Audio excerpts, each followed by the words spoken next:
Dead by Daylight recently came out with its latest collab, adding a new killer into the game, that being Ken Kaneki from the popular manga and anime series Tokyo Ghoul. No, this video will not be talking about whether or not he fits in this game.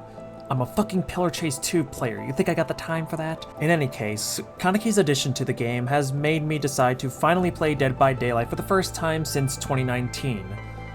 Jesus fucking Christ. To my surprise, and the surprise of my friends as well, I absolutely love this character and am enjoying the game as well, despite being one of, if not the biggest noob in Dead by Daylight history. For those unaware about Dead by Daylight, I'm not going to go into extreme detail or any of the special mechanics by any means. Instead, I'm just going to give you a brief summary of how the game plays.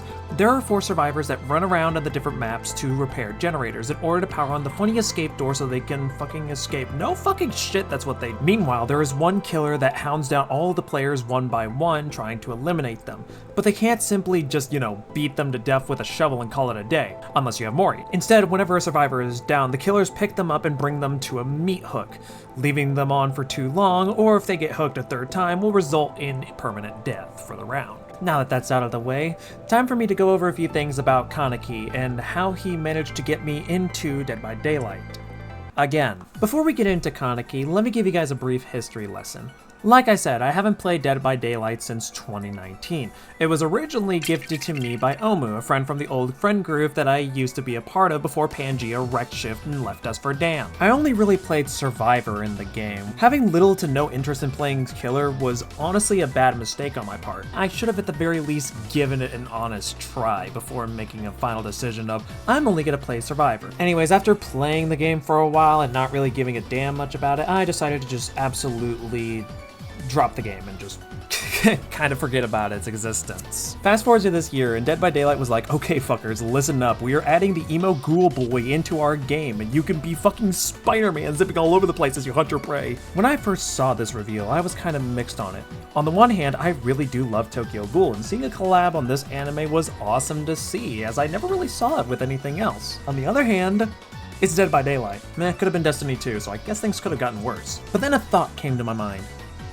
Bitch, we're gonna die this year with how unhealthy we are, so let's just have some fun. Harsh, but also fair. So I bought Ken Kaneki. Before Kaneki came out, I played 2 other killers to try to get used to how killer works in the game before he actually did come out. I played Nurse and Huntress. Take a guess as to which one I liked more. Anyway, so once Kaneki did release, and with the little knowledge that I did have for Dead by Daylight when it came to playing killer, I managed to win 3 out of my 4 matches. How the fuck? I don't know if it was because the survivors I was playing against were either new or not or whatever it is, but don't get it twisted. There's still 8 pallets left, right? Oh, bitch! Kaneki's main ability, or power as it's called in this game, is known as Kagune Leap. This allows him to use his Kagune, aka the tentacles that are protruding from the bottom part of his back. He uses them to grapple around to get to places faster, or if he grapples onto a player, he can bite down on them, which gives him Enrage. While Enraged too, he also gets an extra cooldown on Kagune Leap. For reference, he has a maximum of 2 and increases to 3 when he's enraged. There's this funny mark that appears on the survivors whenever you bite them, and I don't know fully what it means, don't ask me. There's of course a lot more to him, but again, I'm not trying to go deep into anything. I'm just doing what I want to, so jog on. According to the Dead by Daylight community, Kaneki is not really beginner friendly, or at the very least, beginners are going to have a rough time trying to figure out what he can and cannot do. And while I can definitely see their points, I'm the same person who uses Charge Blade in Monster Hunter. I don't care if a character or a weapon is hard to use. If they are fun, I'm gonna do it. Oonga boonga caveman, hit the motherfucker with I'm not good at this game at all, far from it, but Kaneki is just so much fun that I can't help but keeping on going back into the game, regardless of whether or not I win or lose. Speaking of which, I don't really try hard in this game by any means. I think one of the reasons is because I can always play another killer round as many times as I want. So like, if I lose at a killer round or whatever, well, it's not like I gotta play Survivor or anything. I could just go back to another killer round if I want. Do what I fucking need to, I guess. That said, there are still things I need to get around as someone who never plays killer in this game. Killers are able to track survivors in many different ways. Like if they fuck up a generator skill check, blah blah blah and whatever. But the main way how you'll be tracking them is from the trails that are left behind. These trails look like orange scratch marks that appear on the ground and near walls, depending on where the survivor went. This gives you a good idea as to where they went, which is great because the killers are always in first person, which is where my perks end. But another thing I had to get used to is pallets. I've already explained them before. I eat pallets. The pallets can be used for survivors in many different ways, either to slow down the killer or use it as a quick vaulting tool once it's down. If the pallet is brought down when a killer is on the spot where the pallet would be, it'll temporarily stun the killer, which means that a lot of people like to do that and then shine me in the face with a flashlight, you dick. Killers can destroy pallets, and while it does take time to do so, I have undiagnosed ADHD, I think, probably, I don't actually know. So when I see the term destroy on my screen, the Kagane gets excited and wants to wreck everything in sight. What I'm trying to say is I have a problem not pressing the space key. Survivors also have a way to get away from killers in terms of looping around objects and whatnot.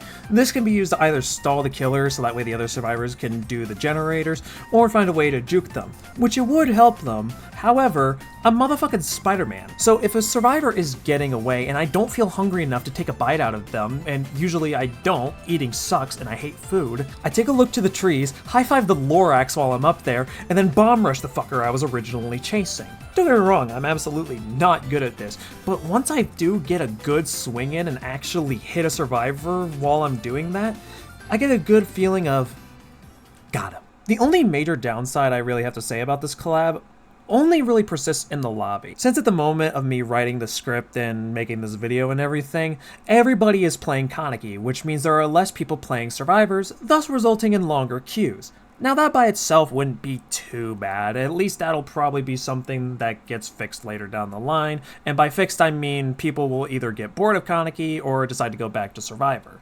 But that's not the problem. The problem is while you're waiting for these queues, Kaneki won't stop fucking screaming. So the Moris are apparently offerings, according to what I looked up. Shut the fuck up. He does not shut up. Does this traumatize you, Kaneki?